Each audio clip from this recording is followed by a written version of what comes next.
Chapter 4: The Duplex Mental Organism.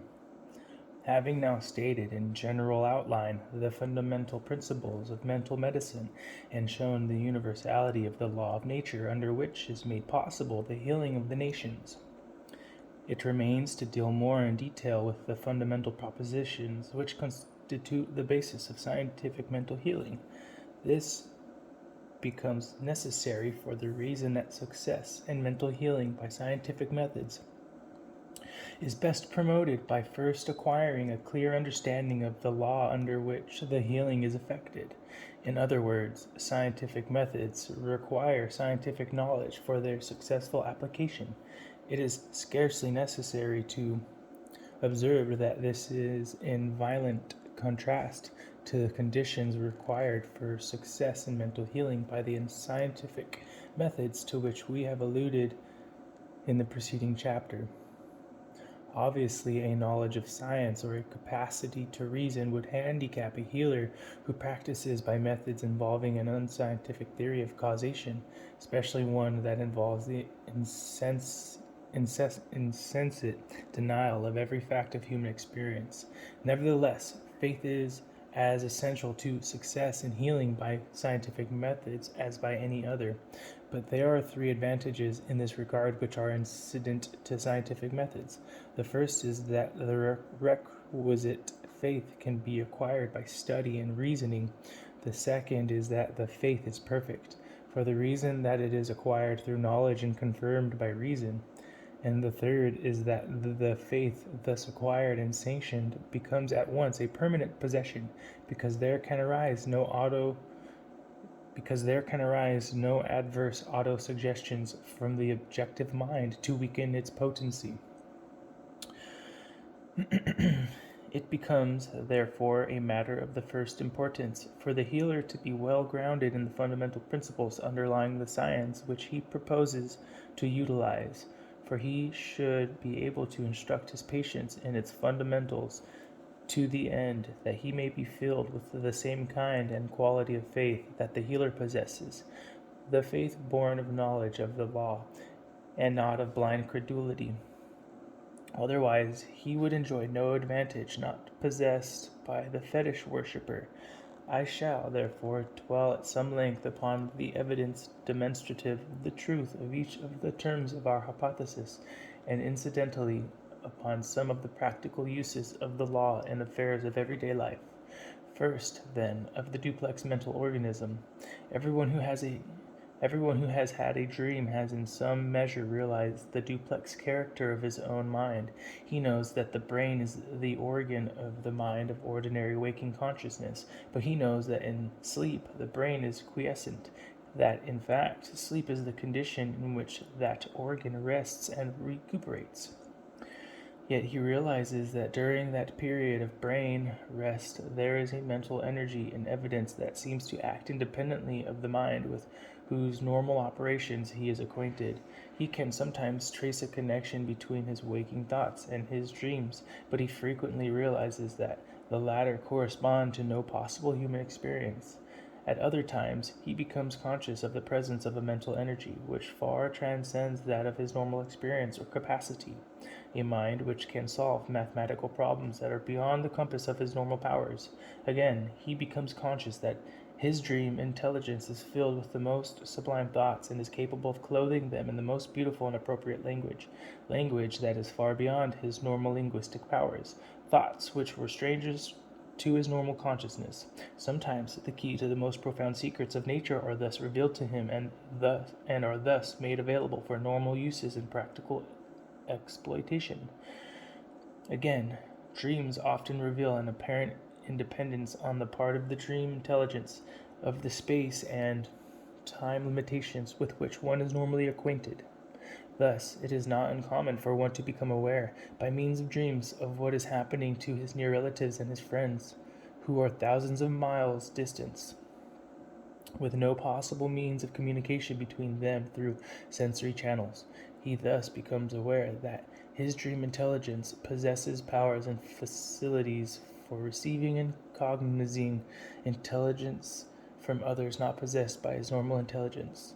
These facts alone seem to point to the theory of duality as a rational solution of the phenomena, but when we consider the limitations of the dream intelligence, we find still stronger evidence to the same effect. Thus, we find that it is constantly amenable to control by suggestion. This, too, is within the range of everyone's experience. Everybody is aware that the dream intelligence never realizes the incongruity of the most ridiculously impossible dream situations. No fact of human experience weighs one hair against the suggestions arising from the sensations caused by an overloaded stomach. Reason abdicates her throne in the presence of the vision of one's grandmother, sporting 7 heads and 10 horns, and mounted upon a fiery, untamed sawhorse. The dreamer is neither surprised at the conduct of his grandmother nor at the character of her mount, and he never suspects that she is possessed of more than a normal number of heads and horns.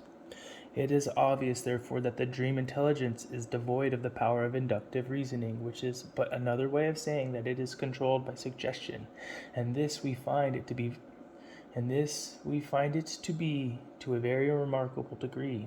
Thus, in a case cited by Abercrombie, a bottle of hot water at the feet of the dreamer caused him to dream of walking on the warm ground near the crater of Mount Etna. Another whose bedclothes were accidentally thrown off during the night in a cold room dreamed of spending the winter at Hudson's Bay and of suffering much from the intense frost. It is needless, however, to multiply cases, as few are exempt from such experiences. These phenomena can be accounted for on no other rational hypothesis than that of duality of mind. 2 states of consciousness are certainly in evidence, and the phenomena are radically different, each from the other. So radical, indeed, are the differences in both powers and limitations between the waking and the dream intelligences, that we are justified in assuming, for the purposes of a working hypothesis, that there are 2 separable and therefore distinct intelligences in man's mental organism, that there is a nexus between the 2 that enables them to act in perfect synchronism when occasion requires, is necessarily true. It is to this synchronism of action that we are indebted for what is designated as genius. It is also an evidence on occasions of great importance to the individual, as when danger is imminent or some great crisis is impending. There are other phenomena of dreams of great evidential importance, though less distinctly pointing to duality. The one about to be mentioned exhibits powers of inconceivably rapid mentation possessed by the dream intelligence. Dreams that are induced by percussive sounds more frequently than any others display this phenomenon in perfection. Thus, Professor Carpenter of Boston relates the following illustrative experience. The professor was at the house of a friend and slept in a bedroom, the door of which opened outward into the hall. It stood open during the night, and in the morning someone opened a window at the end of the hall, letting in a draught of air that shut the professor's door with great violence. He instantly awoke, so quickly, in fact, that when fully awake he realized the cause of the concussion. In the meantime, however, he dreamed a dream, the events of which would have required nearly a year of time in the happening. It was during the progress of the late Civil War, and at a time when conscription was the order of the day. He dreamed that the dreaded order came, and his name was on the list. He tried to get it removed, but an examination demonstrated his eligibility, and when the drawing came off, his name, like Abu Ben Adhem's, led all the rest. He then set to work to hire a substitute, but the fates were against him. When he could get a man, he could not raise the money, and when at last he raised the money, he could not find an eligible man.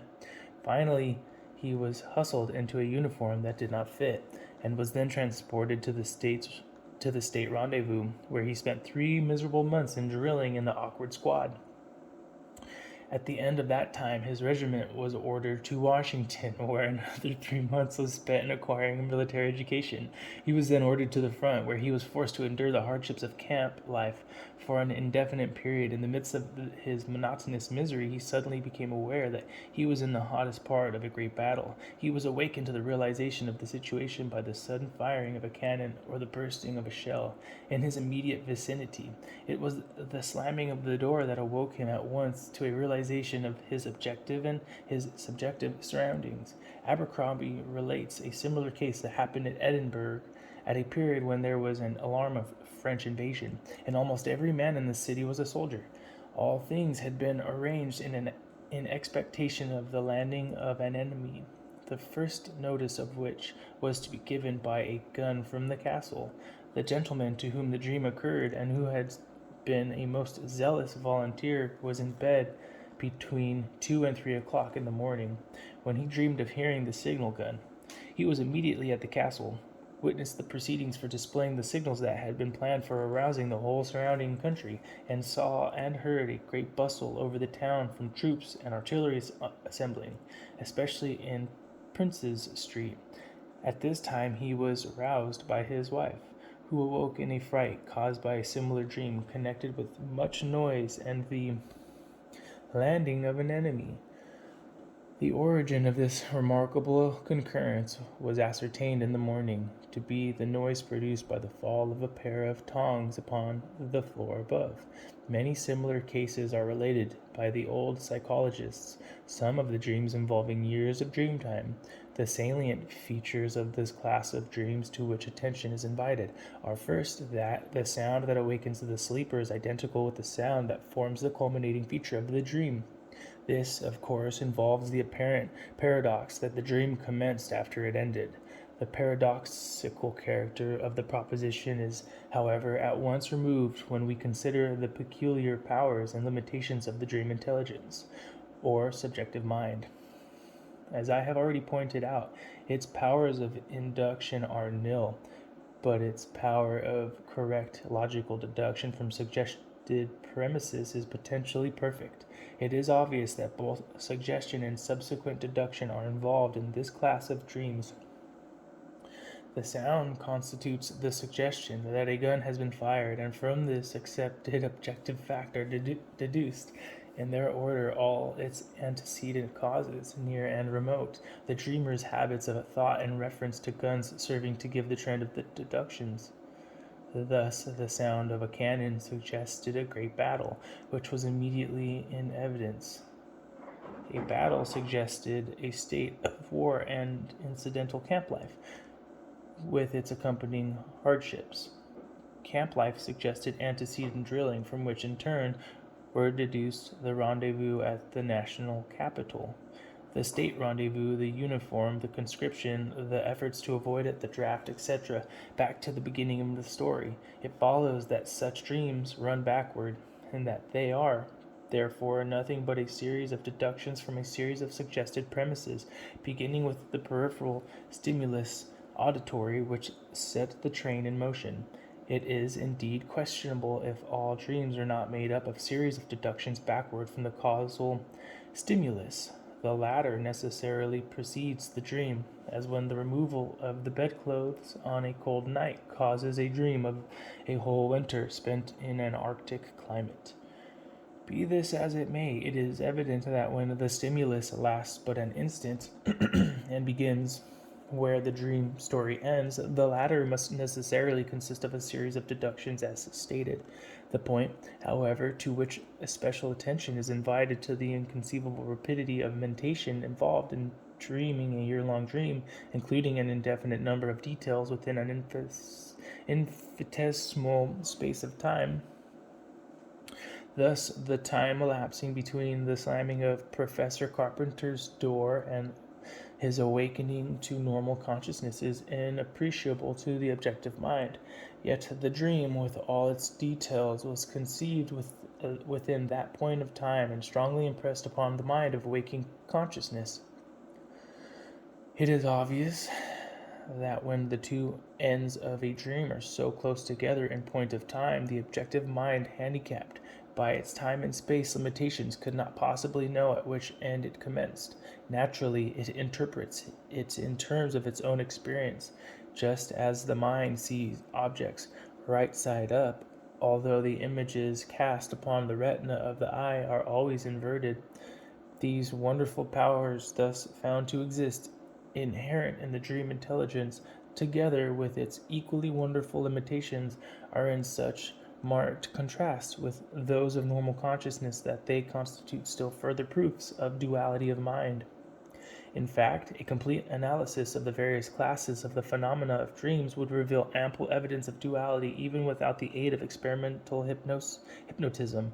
With that aid, it is easy to demonstrate the fact that, for all practical purposes, it is a safe hypothesis. Hypnotism, for present purposes, may be considered as a means of stimulating the activity of the dream intelligence or subjective mind, testing its powers and ascertaining its limitations. In other words, hypnotism is a means by which dreams can be induced, controlled, and experimented with. It is to the human soul what the scalpel is to the human body. It is the instrument by which the soul can be dissected and its mysteries explored for the benefit of science. As the scalpel in unskilled hands may be made an instrument of destruction, so may hypnotism in the hands of ignorance and charlatanism be made the instrument of untold evil to both body and soul. In the hands of the skilled and conscientious scientist, hypnotism may be and has been the instrument of scientific investigation of the problems of the human soul. It has rescued psychology from the domain of speculative philosophy and made it an experimental inductive science. It has invaded the realms of superstition and destroyed the food upon which it has battened throughout all the ages of mankind. It has done this by revealing man to himself. It found in man a living soul. It segregated it from its objective environment, mental and physical, and analyzed its powers and revealed its limitations. And paradoxical as it may seem, it found in both its powers and its seeming limitations indubitable evidence of its divine origin and of its immortality. All this it did, and much more, by the simple process of inducing in the subject a profound sleep, and then proceeding to experiment with that wonderful intelligence, which, as we have seen, is most familiarly manifested to us in our dreams. Duality was thus demonstrated by proving that the highest distinctive powers of each mind were manifested only when the powers of the other were inhibited. Besides, the fact that they are segregable at all is sufficient evidence of duality, to say nothing of the distinctive powers and limitations of each. It is, in fact, only by means of these distinctive powers that we are enabled to know that they are segregable, or when suggestion has been accomplished. That is to say, were it not for the distinctive powers, one mind or state of consciousness would be a mere duplication of the other, differing, perhaps, in degrees of power, but not in kind. In that case, the trance condition, spontaneous or induced, would be a mere exaltation of the objective powers, a hyperesthesia of the physical senses.